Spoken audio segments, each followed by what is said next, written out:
Welcome back to pastel pockets. അപ്പോൾ നമ്മൾ ഇന്ന് ചെയ്യാൻ പോകുന്ന ഭയങ്കര ഈസി ആയിട്ടുള്ള 4 ഡിസൈൻസിൽ നെയിൽ സ്റ്റിക്കേഴ്സ് ആണ്. അതിനായിട്ട് നിങ്ങൾക്ക് ഇഷ്ടമുള്ള നെയിൽ പോളിഷ് എടുക്കാം. ഫസ്റ്റ് ഡിസൈൻ നമ്മൾ ചെയ്യാൻ പോകുന്ന ഹാർട്ട് ആണ്. അപ്പോൾ അതിനായിട്ട് നമുക്ക് റെഡ്, പിങ്ക് ഏത് കളർ വേണമെങ്കിലും എടുക്കാം. എന്നിട്ട് ഒരു ഹെയർ പിന്നും കൂടെ എടുത്തതിന് ശേഷം 2 ഡോട്ട് ഇട്ട് കൊടുക്കുക നെയിൽ പോളിഷ് വെച്ചിട്ട്. എന്നിട്ട് അതിന്റെ താഴേക്കൊന്ന് ജോയിൻ ചെയ്ത് കൊടുക്കുക. ഈ ഡിസൈൻ ഭയങ്കര സിമ്പിൾ ആണ് കേട്ടോ, പെട്ടെന്ന് തന്നെ ചെയ്തെടുക്കാൻ പറ്റും. പിന്നെ ഇത് തന്നെ നിങ്ങൾക്ക് തിക്കായിട്ടും തിന്നായിട്ടും വരച്ചെടുക്കാം. തിന്നായിട്ട് വരച്ചെടുക്കുമ്പോൾ ഒരു പ്രശ്നം എന്ന് പറഞ്ഞാൽ നിങ്ങൾ ഇതെല്ലാം ചെയ്ത് കഴിഞ്ഞതിന് ശേഷം ഈ സ്റ്റിക്കേഴ്സ് ഒന്ന് ഹാഫ് ഡ്രൈ ആയി കഴിയുമ്പോൾ ബേസ് പെയിന്റ് അല്ലെങ്കിൽ ട്രാൻസ്പെറന്റ് നെയിൽ പോളിഷ് അടിച്ചു കൊടുക്കണം കേട്ടോ. അത് കഴിഞ്ഞിട്ട് പതുക്കെ എടുത്ത് പീൽ ചെയ്ത് നമുക്ക് നെയിലിലേക്ക് വെച്ച് കൊടുത്തിട്ട് വീണ്ടും ട്രാൻസ്പെറന്റ് അടിച്ചാൽ നല്ല ഗ്ലോസി ഫിനിഷിൽ അത് കിട്ടും. അപ്പോൾ ഈ ഹാർട്സ് കാണാൻ അടിപൊളിയായിട്ടില്ലേ. നെക്സ്റ്റ് ഫ്ലവർ സ്റ്റിക്കർ ആണ് ചെയ്യാൻ പോകുന്നത്. എല്ലാത്തിനും നമ്മൾ ബേസ് ആയിട്ട് യൂസ് ചെയ്യുന്ന ഈ പ്ലാസ്റ്റിക് ഷീറ്റ് ആണ്. കുറച്ച് സോഫ്റ്റ് ആയിട്ടുള്ള പ്ലാസ്റ്റിക് ഷീറ്റ്, അപ്പൊ പെട്ടെന്ന് ഊരിപ്പോരും. ഫ്ലവർ ഷേപ്പിനായിട്ട് ചുറ്റും 5 ഡോട്ട്സ് ഇട്ട് കൊടുക്കുക. നിങ്ങൾക്ക് ഇഷ്ടമുള്ള കളേഴ്സ് എടുക്കാം കേട്ടോ. നിങ്ങൾക്ക് നെയിൽ പോളിഷ് ഇട്ടതിന് ശേഷം വേണമെങ്കിലും ഇതേപോലത്തെ നെയിൽ സ്റ്റിക്കേഴ്സ് അതിന്റെ മേലെ കൂടെ കോൺട്രാസ്റ്റ് ആയിട്ട് ഒട്ടിച്ചു കൊടുക്കാം. എന്നിട്ട് സെന്ററിൽ ഒരു ഡോട്ട് കൂടെ ഇട്ട് കൊടുക്കും. ഇതാണ് ഞാൻ പറഞ്ഞ ട്രാൻസ്പെറന്റ് നെയിൽ പെയിന്റ് അടിക്കുന്നത്. അപ്പൊ പീൽ ചെയ്തെടുക്കാനും ഈസി ആയിരിക്കും. ഇൻ കേസ് പീലായി വന്നില്ലെങ്കിൽ ചെറിയൊരു ബ്ലൈഡ് എടുത്ത് സൈഡിൽ ഒന്ന് സ്ക്രാച്ച് ചെയ്ത് കൊടുത്താൽ മതി. അപ്പൊ അടിപൊളി ഫ്ലവർ സെറ്റ് റെഡി. നിങ്ങൾക്ക് വേണമെങ്കിൽ സൺഫ്ലവർ ഡിസൈൻ ഒക്കെ ചെയ്തെടുക്കാം, യെല്ലോയും ബ്രൗണും ഒക്കെ വെച്ചിട്ട്.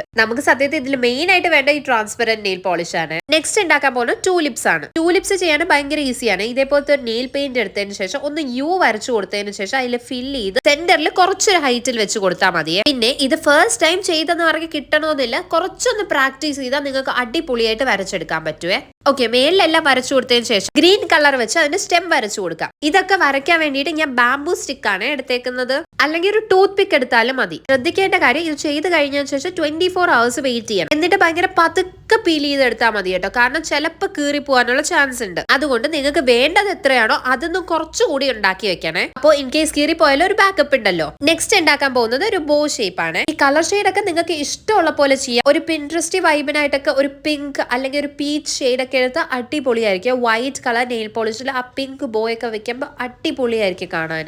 ജസ്റ്റ് ഒരു ക്രോസ് വരച്ചതിന് ശേഷം അപ്പുറത്തും ഇപ്പുറത്തും ഒന്ന് റൗണ്ട് ചെയ്ത് കൊടുത്തിട്ട് 2 ലൈൻസ് താഴോട്ട് വരച്ചാൽ മതി. എന്നിട്ട് ട്രാൻസ്പെറന്റ് നെയിൽ പോളിഷ് വെച്ച് ഒന്ന് സെക്യൂർ ചെയ്ത് കൊടുക്കാം. പാർഷ്യലി ഉണങ്ങുമ്പോഴാണ് ഈ ട്രാൻസ്പെറന്റ് നെയിൽ പോളിഷ് ഇട്ട് കൊടുക്കേണ്ടത്. എന്നിട്ട് 24 hours കഴിഞ്ഞിട്ട് വീണ്ടും എടുത്ത് സ്റ്റിക്ക് ചെയ്ത് കൊടുക്കാം. അപ്പൊ നമ്മുടെ 4 ഡിസൈൻസ് നമ്മൾ ചെയ്ത് കഴിഞ്ഞു. ഇതിൽ നിങ്ങൾക്ക് ഏതാ കൂടുതൽ ഇഷ്ടപ്പെട്ടതെന്ന് ജസ്റ്റ് ഒന്ന് കമന്റ് ചെയ്യണേ. പിന്നെ പുറത്ത് വെച്ചെടുക്കുമ്പോൾ എങ്ങനെയാണ് കാണുന്നതെന്നും കൂടെ ജസ്റ്റ് കാണിക്കാൻ വേണ്ടിയാണ് ഔട്ട്ഡോറും കൂടെ ഒന്ന് കാണിച്ചു തന്നത്. അപ്പോൾ വീഡിയോ ഇഷ്ടമായ ലൈക്ക്, സബ്സ്ക്രൈബ് മറക്കല്ലേ.